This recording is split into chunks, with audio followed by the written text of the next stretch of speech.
అంబేద్కర్ సేవా కేంద్రం ఆధ్వర్యంలో ఇంటింటికి అంబేద్కర్ పేరుతో అన్ని వర్గాల ప్రజలకు అండగా నిలిచేందుకు వినూత్న కార్యక్రమానికి శ్రీకారం చుట్టినట్లు ఆస్క్ చైర్మన్ గుబ్బల రాంబాబు వెల్లడించారు.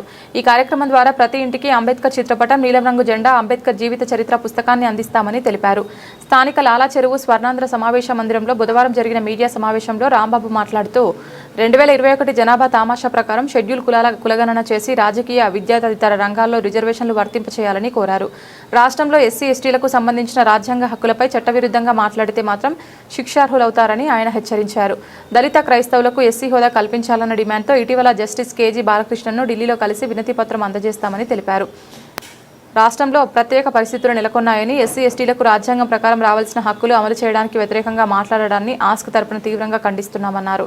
2027 ఏప్రిల్ 14వ తేదీ రాజ్యాంగ నిర్మాత అంబేద్కర్ జయంతి నాటికి రాష్ట్రంలో అంబేద్కర్ చిత్రపటం లేని ఇల్లు అంటూ ఉండకూడదనే ఉద్దేశంతో ఆస్క్ ద్వారా ప్రత్యేక కార్యాచరణ చేస్తున్నట్లు వివరించారు. దేవుడు ఆధ్యాత్మికమని, అంబేద్కర్ సామాజికంగా మనం గౌరవంగా బతకడానికి హక్కులు కల్పించిన అంబేద్కర్ని అనుసరించాలని రాంబాబు అన్నారు. ఎస్సీ ఎస్టీలకు సంబంధించినటువంటి అనేక సమస్యలతో ఈ దేశంలో ఎస్సీ ఎస్టీలు ఇబ్బందులు పడుతున్నారు. ముఖ్యంగా వారికి సంబంధించినటువంటి వారికి దక్కాల్సినటువంటి వాటా వారికి దక్కనీయకుండా ఎప్పుడో 1957లో 1947 స్వతంత్రం వచ్చిన తర్వాత ఏ దామాసా ప్రకారం రిజర్వేషన్ ఇచ్చారో నేటికి 75 సంవత్సరాల తర్వాత కూడా అదే అమలు చేస్తున్నారు. కానీ పెరిగిన జనాభా దామాసాకు అనుకూలంగా దాన్ని సవరించాలనేది మేము ఆస్క్ తరపున మీ ద్వారా మేము డిమాండ్ ఉంచుతున్నాం.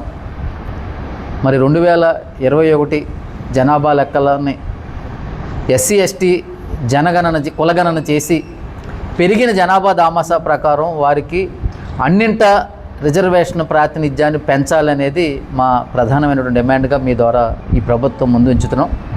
అలాగే ముఖ్యంగా దళిత క్రైస్తవులకు ఎస్సీ హోదా లేదు అనే సుప్రీంకోర్టు ఒక తీర్పును ఆధారంగా చేసుకుని ఈరోజు మన రాష్ట్రంలో, ముఖ్యంగా మన రాష్ట్రంలో ఎస్సీ ఎస్టీలో సంబంధించినటువంటి రాజ్యాంగబద్ధమైనటువంటి అంశాల పట్ల అనేక మంది ఒక చట్టవిరుద్ధంగా మాట్లాడడం అనేది మేము ఖండిస్తున్నాం. ప్రతి ఒక్కరికి ఎస్సీ ఎస్టీకి సంబంధించినటువంటి ఆ సంరక్షణ చట్టాలు కానివ్వండి, రిజర్వేషన్లు కానివ్వండి చులకనగా చూడడం అనేదాన్ని మేము తీవ్రంగా ఖండిస్తున్నాం. ఎందుకంటే ఈ దేశంలో కులం రద్దు చేస్తే మీరు ఎలా చెప్పినా మేము వింటాం. కులాన్ని రద్దు చేయమని బాబాసాహెబ్ అంబేద్కర్ ఆయన జీవితకాలం పోరాటం చేశారు. మీ అందరికీ తెలిసి ఈ దేశంలో జరిగే ప్రధానమైనటువంటి 2 సమస్యలు ఏంటి? కులం, మతం. కులం మతం ఆధారితంగానే ఈ దేశంలో మనిషికి గౌరవం ఇస్తున్నారు తప్పిస్తే మనిషి ప్రతిభ ఆధారంగా కానీ, మనిషి వ్యక్తిత్వం ఆధారంగా కానీ, ఒక మనిషి సమస్య ఆధారంగా ఎక్కడా న్యాయం జరగదనేది మీ అందరికీ ఈ భారత ప్రజలందరికీ తెలిసినటువంటి నగ్న సత్యంగా మేము మీ ద్వారా తెలియజేస్తూ, మేము ఈరోజు కేజీ బాలకృష్ణన్ కమిషన్ ఎవరైతే మరి ఈరోజు దళిత క్రైస్తవులు ఎస్సీ హోదా లేకుండా ఇబ్బందులు పడుతున్నారో వారికి సంబంధించినటువంటి అంశాల్లో రకరకాలుగా అనేక మంది మాట్లాడుతున్నారో దానికి సంబంధించినటువంటి వినతిపత్రం ఇవ్వడానికి మేము ఢిల్లీ వెళ్ళినప్పుడు మన భారతదేశంలో ఎక్కడా లేనటువంటి ప్రత్యేక పరిస్థితి ఆంధ్ర రాష్ట్రంలో ఉందనేది మేము కమిషన్ ద్వారా వినడం జరిగింది. మేము అడుగుతున్నాం, ఈరోజు ఎవరైతే ఎస్సీ ఎస్టీలకు సంబంధించినటువంటి రాజ్యాంగ హక్కులకు వ్యతిరేకంగా మాట్లాడుతున్నారో మీరు చట్టబద్ధంగా శిక్షార్హులని చెప్పేసి మేము మిమ్మల్ని హెచ్చరిస్తూ ఉన్నాం. ఒక కులం అంతర్గతమైనటువంటి విషయాల్లో మీరు ఇష్టానుసారం మాట్లాడడానికి లేదు. మీరు ప్రభుత్వంలో ఉన్నారు, చట్టాలు సవరించండి, చట్టాలు చేయండి, అభ్యంతరం లేదు. కానీ ఇష్టానుసారంగా వేదికల మీద మాట్లాడే ఆ భాష కానివ్వండి, ఏదైనా అబ్యూజ్ వాళ్ళ పట్ల తక్కువ చేసి మాట్లాడడాన్ని అంబేద్కర్ సేవా కేంద్రం తీవ్రంగా ఖండిస్తూ, మేము ఈ సందర్భంగా అంబేద్కర్ ఆస్క్ ఏం చేయాలనుకుంటుందంటే ఈ రాష్ట్రంలో ఉన్నటువంటి దళితుల ఐక్యత కోసం, అంటే ముఖ్యంగా దళితులు అంటే అందరూ ఒక కులమే అంటున్నారు, మేము అలా కాదు. అంబేద్కర్ ప్రవచించిన ఈ దేశంలో ఎస్సీ ఎస్టీ వర్గాల ఐక్యత కోసం, వాళ్ళ అభివృద్ధి కోసం ఆస్కో ఈ రాష్ట్ర వ్యాప్తంగా ఎస్సీ ఎస్టీ ఐక్యత ర్యాలీని చేయాలని ఒక ప్రపోజల్ మీ ద్వారా మేము తెలియజేస్తున్నాం. ఈ రాష్ట్రంలో ఉన్నటువంటి అన్ని జిల్లాల్లో ఎస్సీ ఎస్టీలని ఐక్యం చేయడానికి, అందుకే ఈ సంవత్సరం ఆస్క్ ఏం చేసిందంటే టువర్డ్స్ యూనిటీ అనేదాన్ని మేము స్లోగన్గా తీసుకోవడం జరిగింది. ఎస్సీ ఎస్టీల ఐక్యత కోసం మేము ఒక యాత్ర చేయడంతో పాటు ఈ రాష్ట్రంలో ఉన్నటువంటి ఎస్సీ ఎస్టీ వర్గాలకి మేము ఒక ముఖ్యమైనటువంటి పిలుపునిస్తున్నాం. ఇంటింటికి అంబేద్కర్ అనే కార్యక్రమం మీద ఈ రాష్ట్రంలో ఉన్నటువంటి ఎస్సీ ఎస్టీ వర్గాలు అందరూ, అన్ని కుటుంబాలు ఆ ఇంట్లో తప్పనిసరిగా అంబేద్కర్ చిత్రపటాన్ని ఏప్రిల్ 14 లోపల 2027 ఏప్రిల్ 14 లోపల ప్రతి ఇంట్లో అంబేద్కర్ చిత్రపటం ఉండాలి, అంబేద్కర్ జీవిత గ్రంథం ఉండాలి, భారత రాజ్యాంగం ఒక పుస్తకం ఉండాలి, అలాగే ప్రతి ఇంటి మీద అంబేద్కర్ జెండా ఎగరాలి, నీలి జెండా ఎగరాలి. దీనికి సంబంధించినటువంటి కార్యాచరణ ఈరోజే మేము దాన్ని ఆవిష్కరింపదలుచుకున్నాం. అవసరమైనప్పుడు అవసరం మేరకు మేము అంబేద్కర్ చిత్రపటాలు, అంబేద్కర్ లిటరేచరు జెండాలో ఆస్క్ తరపున వారికి ఉచితంగా అందించడానికి కూడా మేము సిద్ధంగా ఉన్నామని మీ ద్వారా తెలియజేస్తున్నాం.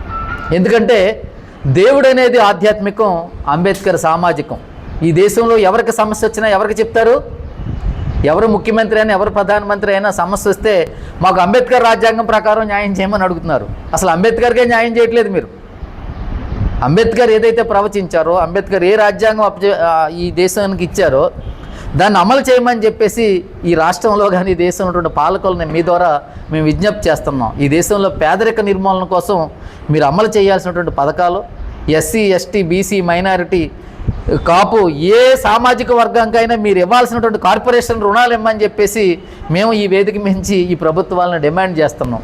అలాగే చదువుకునే విద్యార్థులకు ఇవ్వాల్సినటువంటి స్కాలర్షిప్లు సక్రమంగా ఇవ్వాలి, ఫీజు రియంబర్స్మెంటు ఇన్ టైంలో చేయాలి. ఏదైతే నూతన విద్యా హక్కు చట్టంలో ఉన్నటువంటి కష్టతరమైనటువంటి క్లిష్టమైనటువంటి రూల్స్ని దాన్ని సవరించి అన్ని వర్గాలకి విద్యని ఉచితంగా అందించాలి, అన్ని వర్గాలకి స్కాలర్షిప్లు ఇవ్వాలని చెప్పేసి ఆస్కో మీ ద్వారా కోరుకుంటూ, మరి ఈరోజు మేము చేసే ఈ కార్యక్రమానికి ఈ రాష్ట్రంలో ఉన్నటువంటి నాయకత్వాన్ని, ఎవరైతే ఈ రాష్ట్రంలో మరి ఎస్సీ ఎస్టీ సంఘాలుగా ఉన్నారో, ఇప్పుడు సబ్ కేటగిరైజేషను కుల సంఘాలుగా విడిపోయి ఉన్నారో వాళ్ళందరినీ ఒక వేదిక మీద వచ్చి ఒక జేఏసీ వేసి ఎస్సీ ఎస్టీకి ఈ రాష్ట్రంలో దక్కాల్సినటువంటి పదవులు కానీ, రాజకీయ పదవులు కానీ, రాజకీయ ప్రాతినిధ్యం కానీ, చదువులో ప్రాతినిధ్యం కానీ, ఉద్యోగాల్లో ప్రాతినిధ్యం కానీ, దీనికోసం కూడా ఒక సమన్వయ కమిటీ వేసి మీరందరూ ఒక వేదిక మించి ఈ పోరాటాన్ని ముందుకు తీసుకెళ్తే ఆస్క్ మీతో రావడానికి సిద్ధంగా ఉందని చెప్పేసి ఈ రాష్ట్రంలో ఉన్నటువంటి ఎస్సీ ఎస్టీ నాయకత్వానికి కూడా మేము విజ్ఞప్తి చేస్తున్నాం.